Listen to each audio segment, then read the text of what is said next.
Ever since I started playing Limbus, I've noticed that the combat mechanics are surprisingly involved for a gacha game. Usually with this genre, you'd expect an auto button to do everything for you, or for the game to be a copy of existing well-established mechanics, but repurposed for money-siphoning causes. And to some extent, Limbus is no different. When looking at the gambling aspect, we have an obvious advantage of the dispenser, giving us everything without having to spend a dime. But that's a topic for another time. What I've recently been interested in are the gameplay mechanics that have been present in the game since its inception and how they have evolved over time. It's a very broad subject and would require a whole anthology of videos to fully grasp. But to lead into the specific topic of today's discussion, we have to talk about the newly released identity for the nocturnal sweeping Bokgak, the middle big brother Heathcliff. Now, I'll assume that you have played the game enough to know the general trends of ID design. As is the case with any modern identity in this game, Ricardocliff possesses 2 out of the 7 main status effects, namely Bleed and Burn, and Tremor if you count that. This is all well and good for Mirror Dungeon gifts, but in regular play, many of these status effects don't make sense for his kit, which just wants to spam the big damage skill free through envy resonance and counters. Like,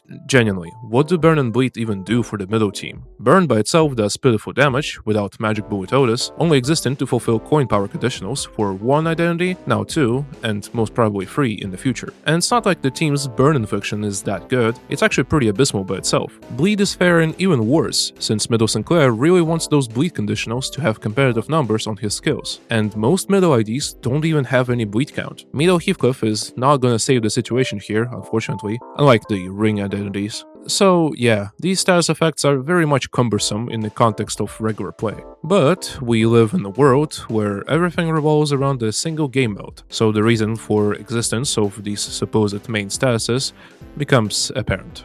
What I've been saying so far is that there's little to no rhyme or reason for Ricardo Heathcliff, and for the whole middle team for that matter, to even have these status effects in the first place. You won't be leaning into Burn and Bleed outside of MD, else you make the team's signature gimmick a lot less consistent. And it's a problem not necessarily with the status effects themselves, or even with the identities. The problem lies with the sole reason for their existence: Mirror Dungeon.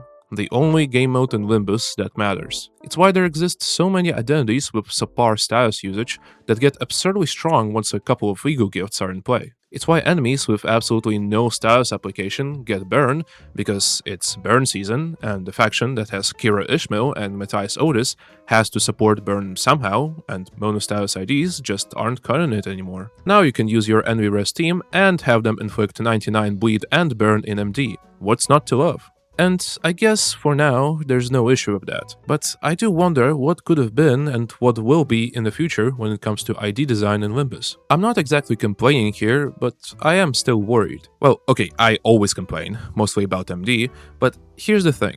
Imagine we would have gotten Ricardo. Actual Ricardo. His kit is barely changed from his boss battle in Nocturnal Sweeping. The middle goons can also have their kits. How would that play out? Well, first, you need to play into the paralyzed status, which makes it that the enemy never rolls heads again in their pitiful life. Then you'll shower them in plus coin drops, while your team enjoys sweet plus and minus coin boosts, along with attack power up. Throw in some bind and attack power down, along with SP loss, and the enemy is so neutered that every single one of your bros can get a juicy punch in, while your team carry annihilates them once you stack up your special status effect. Doesn't that seem like a pretty cool team to play? Or you can describe it as syncing with extra steps if you're feeling reductive. Point is, it would unlock status effect variety that is very much missing in Limbus. Turn those almost cosmetic and barely used effects into something you can build an actual team around. This was something you could do in Library of Ruina and it would work. And in Limbus, it would potentially still work in regular battles. But we're not fighting regular battles most of the time. We're playing Mirror Dungeon. And in Mirror Dungeon, the 7 main statuses are king. It's unfortunately very restrictive game design, and it proves that MD is the only game mode that really matters, since everything is balanced around it. I won't really be speaking about this that much if Limbus already didn't have a serious gameplay variety issue regarding the main status effects. As we all know, damage in this game is all that matters. If an enemy is strong, then you have to kill it before it kills you. Our tanking options are limited because of the stagger mechanic, taking units out, sometimes permanently, which would substitute a barely usable low SP Sinner, who's usually not as strong as the main team, leading to a slippery slope towards inevitable defeat. So instead of risking that, you just kill your enemies. It's as simple as that, especially when you can stagger them and take their turn away instead. It's something that's baked into Limbus's combat mechanics. We can't do anything about it, it's how the game is, and will be for the foreseeable future. Anyway, I digress. The 7 statuses. At this point in the game's lifespan, we use them to deal as much damage to the enemy as possible. The more, the better. And here comes the problem. These statuses deal damage in the exact same way, just with some quirks that are not made equal. Burn ticks down at the end of the turn, super easy to stack up, otherwise does barely anything. The reward for reaching 99 potency and count is for it to sit there and be practically useless. The only notable interaction it has is Dark Flame, which single-handedly has to carry the status on its shoulders, not very conducive to engaging team building.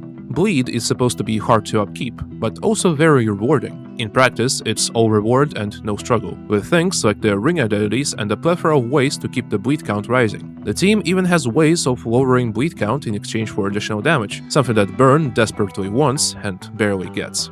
Tremor...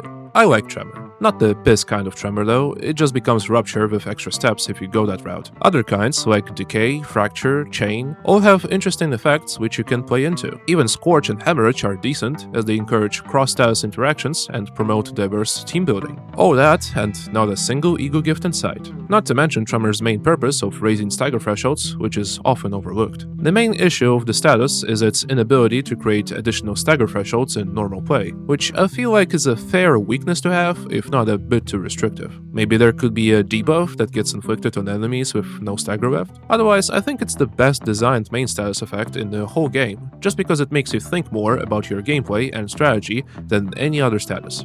Rupture is true damage. Such a mechanic is notoriously difficult to balance. The way PM did it was with making you manage its potency and count, both of which were very difficult to get. That is, until the coming of Rupture Christ himself, Talisman Sinclair. Now potency was in his greedy little clutches. PM only had count to gatekeep, which they did with varying success, but there was still a gameplay identity to Rupture. A high skill floor, high reward status that could, when stacked up to the fullest, bypass most of the game's mechanics and reach astronomical heights of power. It's just getting to that power that was difficult, and annoying at times. But everything changed once the Heisho Nation attacked. Maorioshu and Otis killed old Rupture, replacing it with its gigabuffed version that didn't care anymore about count. 99 potency could be achieved in an instant and never go away, but they were the apostles. Mao Faust, the Antichrist, sealed Rupture's fate as the strongest and easiest status effect of all time. Talisman died and got replaced by units that inflicted comparable amounts of potency, while being strong in their own right. Nowadays, Rupture is just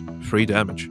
Poise is underwhelming in many aspects. By itself, it's just 20% more damage and is pretty bad. The only things that save it are baked-in crit damage multipliers that Poise identities get. Beyond that, however, there's literally nothing to Poise.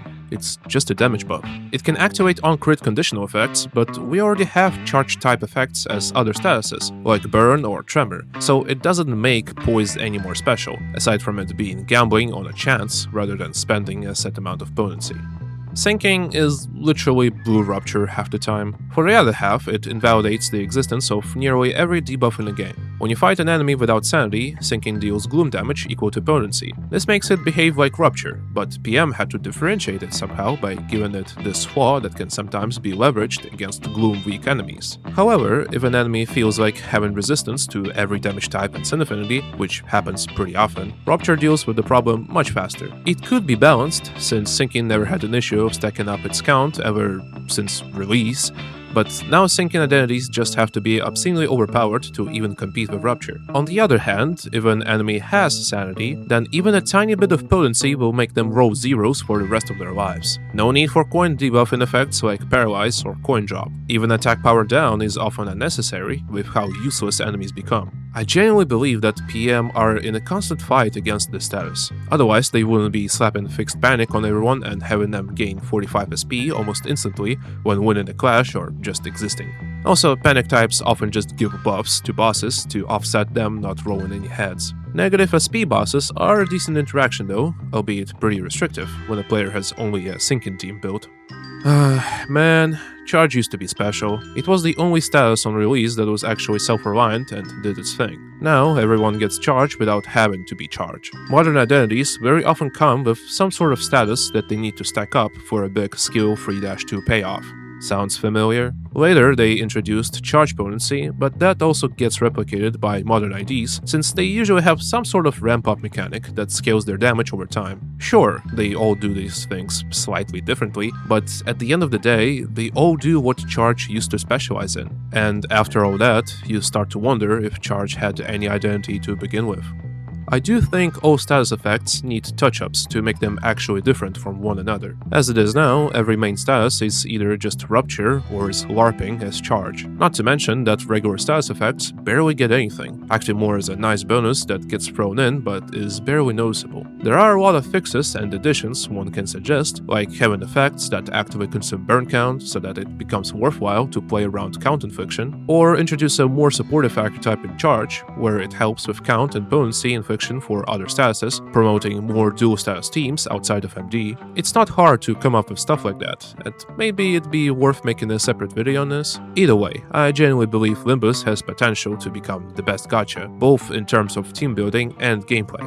It's just that Project Moon's numerous flawed philosophies on game design and their limited capabilities are what's holding them back from realizing said potential. Potential game, one might say. And this is not even the main problem of the gameplay. I'm highlighting the problems of the toolbox that the game provides for its players. And this toolbox gets regularly updated with new identities and ego. All of the problems and complaints I've had about status effects have a very realistic chance of being resolved in the foreseeable future. There is still hope.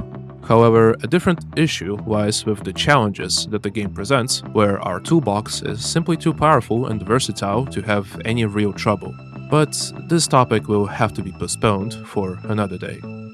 Thank you for watching. This is more of an opinionated analysis of the issues that plague the game, so expect a part 2 within a millennia or so. As usual, this is all my personal feelings and yada yada, maybe the perceived problems don't actually exist and I'm just whining as usual. Or maybe there's some validity to my points. I always read all of the comments under my videos, so I'd be happy to know your opinions regarding status effects in this game. In any case, I'll see you next time. Bye bye.